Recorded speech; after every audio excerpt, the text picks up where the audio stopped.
നമ്മൾ തുടർച്ചയായി ചർച്ച ചെയ്യുന്ന വിഷയത്തിൻ്റെ ഒരു ഭാഗം എന്നുള്ള നിലയിൽ മാത്രമാണ് നമുക്ക് ഇന്നത്തെ വിഷയത്തെയും കാണാനാവുക.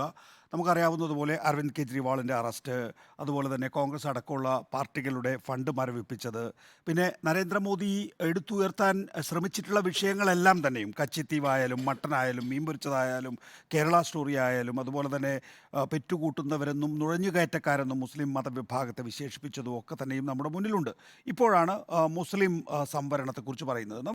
അതുപോലെ രേഖകളുടെ അടിസ്ഥാനത്തിൽ തന്നെ വിശകലനം ചെയ്താൽ മുസ്ലിങ്ങളുടെ സംവരണം എന്ന് പറയുന്നത് അതൊരു മത സംവരണമായിട്ടല്ല കാണേണ്ടത് എന്ന് നമ്മുടെ ഹൈക്കോടതിയും സുപ്രീം കോടതിയും വ്യക്തമാക്കി കഴിഞ്ഞിരിക്കുന്നു എന്നുള്ളതാണ്. ആ വിഷയമാണ് പ്രധാനമന്ത്രി നരേന്ദ്രമോദി എടുത്ത് തെറ്റായ വിധത്തിൽ വ്യാഖ്യാനിച്ച് സമൂഹത്തിൽ സ്പർദ്ധ ഉണ്ടാക്കാൻ ശ്രമിക്കുന്നത് എന്നുള്ളതാണ്.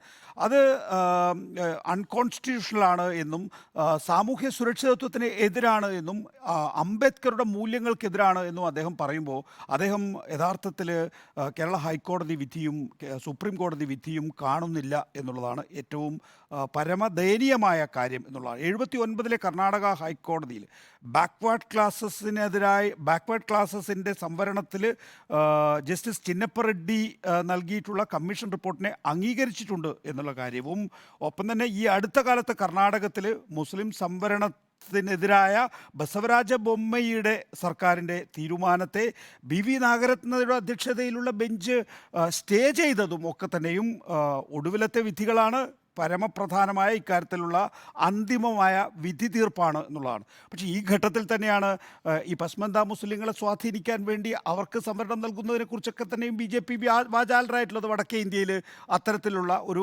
വിഭജനം മുസ്ലിങ്ങൾക്കിടയിൽ ഉണ്ടാക്കി ആ വിഭജനത്തിലൂടെ പസ്മന്ത മുസ്ലിങ്ങളെ തങ്ങൾക്ക് ഒപ്പം ചേർക്കാൻ വേണ്ടിയിട്ടുള്ള ശ്രമവും നരേന്ദ്രമോദിയും BJPയും ശ്രമിച്ചിട്ടുള്ളത് എന്നുള്ളതാണ്. ഇവിടെ ഏറ്റവും പ്രധാനപ്പെട്ട കാര്യം എന്ന് പറയുന്നത് BJPയെ സംബന്ധിച്ചിടത്തോളം വലിയ രീതിയിൽ അവർ പരിഭ്രാന്തരാണ് എന്നുള്ളതാണ്.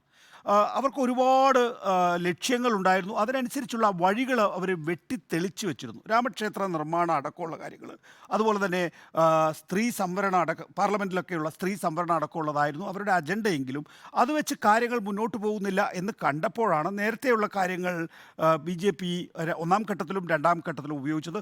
മൂന്നാം ഘട്ടത്തിൽ അത് പൂർണ്ണമായും തീവ്രമായി ഹിന്ദു മുസ്ലിം വിഭാഗീയത സൃഷ്ടിക്കുന്നതിന് വേണ്ടി ആയിരിക്കണം എന്ന് നരേന്ദ്രമോദി തൻ്റെ കത്തിലൂടെ പറയുകയാണ് ചെയ്യുന്നത് എന്നുള്ളതാണ്.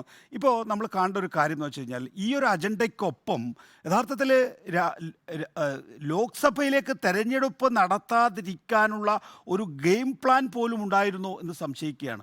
പല മണ്ഡലങ്ങളിലും ഇപ്പോൾ 2 മണ്ഡലങ്ങൾ നമ്മൾ കണ്ടു കഴിഞ്ഞിരിക്കുന്നു. ഒന്ന് സൂറത്തും 2 ഇൻഡോറും. ഈ 2 ലോക്സഭാ മണ്ഡലങ്ങളിൽ കോൺഗ്രസിൻ്റെയും സ്വതന്ത്ര മറ്റ് പാർട്ടികളുടെ സ്ഥാനാർത്ഥികളെയും പിൻവലിക്കാൻ നരേന്ദ്രമോദി അല്ലെങ്കിൽ BJPക്ക് വിജയകരമായി സാധിച്ചിരിക്കുന്നു എന്നുള്ളതാണ്. ഇത് 2 മണ്ഡലങ്ങളിലെ പ്ലാൻ ആയിരുന്നോ അതോ കൂടുതൽ മണ്ഡലങ്ങളിൽ ഉണ്ടായിരുന്നോ? അപ്പോൾ ഇനി വരാനിരിക്കുന്ന തെരഞ്ഞെടുപ്പുകളൊക്കെ തന്നെയും ഈ നിലയിൽ 2 എന്നുള്ളത് അതിൻ്റെ മൾട്ടിപ്ലിക്കേഷൻ ഉണ്ടാകുവാൻ സാധ്യതയുണ്ടോ, അല്ലെങ്കിൽ തെരഞ്ഞെടുപ്പ് പൂർണ്ണമായും ഉണ്ടാകാതിരിക്കാനുള്ള സാധ്യതയുണ്ടോ എന്നുപോലും സംശയിക്കുന്ന വിധത്തിലാണ്. ഇപ്പോൾ വേണമെങ്കിൽ നമുക്ക് സൂറത്തിനെ കുറിച്ച് നമുക്ക് ലഭ്യമായ തെളിവുകളില്ല.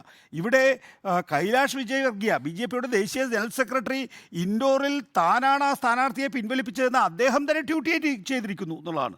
നമ്മുടെ നാട്ടിൽ തെരഞ്ഞെടുപ്പ് നടക്കാൻ പാടില്ല. 15 ലക്ഷം മുതൽ അങ്ങോട്ട് വോട്ടുള്ള ഒരു ലോക്സഭാ മണ്ഡലത്തിൽ ജനങ്ങൾക്ക് അവരുടെ വിധി നിർണ്ണയം നടത്താനുള്ള അവകാശമില്ല എന്ന് പ്രഖ്യാപിച്ചുകൊണ്ട് BJP മുന്നോട്ട് പോകുന്നു. അപ്പോൾ നമ്മുടെ ഒരു ജനാധിപത്യ സംവിധാനത്തിൻ്റെ കടക്കൽ കത്തിവെക്കുന്ന രീതിയിൽ സാധാരണഗതിയിൽ ജനാധിപത്യപരമായ ചർച്ചകളില്ലാതാക്കുന്നതിന് വളരെ വർഗീയവും വിഭജനപരവുമായിട്ടുള്ള നയങ്ങളും തീരുമാനങ്ങളും അടിച്ചേൽപ്പിച്ചുകൊണ്ട്, അല്ലെങ്കിൽ അത്തരത്തിലുള്ള പ്രചരണങ്ങൾ സംഘടിപ്പിച്ചുകൊണ്ട് ഒരു പാർട്ടി, അതും കഴിഞ്ഞ 10 വർഷം കേവല ഭൂരിപക്ഷത്തോടുകൂടി അധികാരത്തിരിക്കുന്ന പാർട്ടി മുന്നോട്ട് പോകുന്നു എന്ന് പറയുമ്പോൾ ഇന്നത്തെ കത്ത് ഒരു അത്ഭുതമല്ല. ഇത് BJPയുടെ കൃത്യമായ രീതിയിൽ അവർ പിന്തുടരുന്ന നയങ്ങളുടെ തുടർച്ചയാണ്.